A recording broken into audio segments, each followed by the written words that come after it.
كنت محتاجه قوي اعرف اسم البنت او صورتها او اي حاجه اللي هو يتجوزها يعني.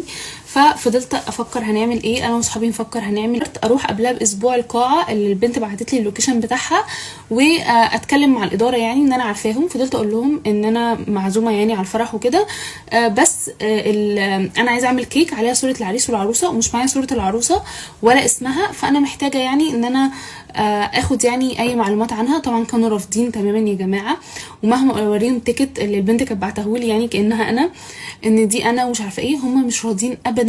وانا خارجه يا جماعه خلاص من القاعه بجد هم مش موافقين في الاداره. لقيت بنت بعتت لي في الريسبشن، ندهت لي وقالت لي ان هي حاسه ان انا مش بكذب وكده. فبصي انا بصراحه انا اللي بنظم يعني القاعه وكده، فدي صوره العروسه ودي اسمها. وخدت الصوره يا جماعه فعلا معايا وعرفت اسمها، وشكرت البنت جدا جدا جدا ومشيت. انا يا جماعه جه يوم الفرح بالظبط وانا لبست نفس الدريس اللي انا كنت لابساه في الفرح اللي انا وهو اتعرفنا على بعض. يا جماعه انا ما كذبتش، انا عملت كيك حلوه جدا عليها صورته وصورتها ومعاهم فلاشه صغيره كده، ورحت على القاعه. وصلت يا جماعه هناك، هو الولد كان واقف مبلول مش عارف يعمل ايه وبياخد نفسه بالعافيه. طبعا وانا داخله فضلت اقول لهم ان انا معزومه بس التيكت بتاعتي ضاعت ومش عارفه ايه، فوريتهم الكيك. فاكيد يعني واحده مش بتكذب، انا عامله كيك عليها صورتهم هما الاثنين يعني.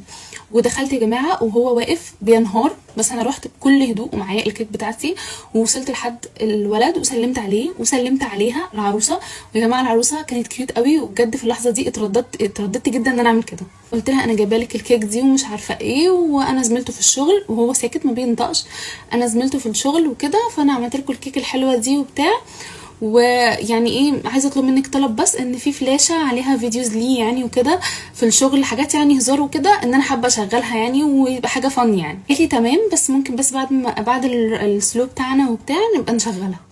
فيا جماعه انا فضلت قاعده على اعصابي لحد ما يجي الوقت اللي هي قالت لي عليه ده، وهو قاعد على اعصابه وكل شويه يبص لي ويبقى عايز يجري مش عارفه. اما فعلا وافقت وحطينا الفلاشه والفلاشه اشتغلت، والعروسه موجوده واهل العروسه موجودين وهو موجود واهله موجودين واصحابهم وكل حاجه. وطبعا الفلاشه في الاول خالص كانت صورتهم هما الاثنين اللي انا حطيتها على الكيك برضو، وبعديها على طول كانت الفيديوز بتاعتي انا وهو وكلامنا سوا وخروجاتنا وفيديوهاتنا وكل حاجه تتقلب بطريقه مش طبيعيه يا جماعه.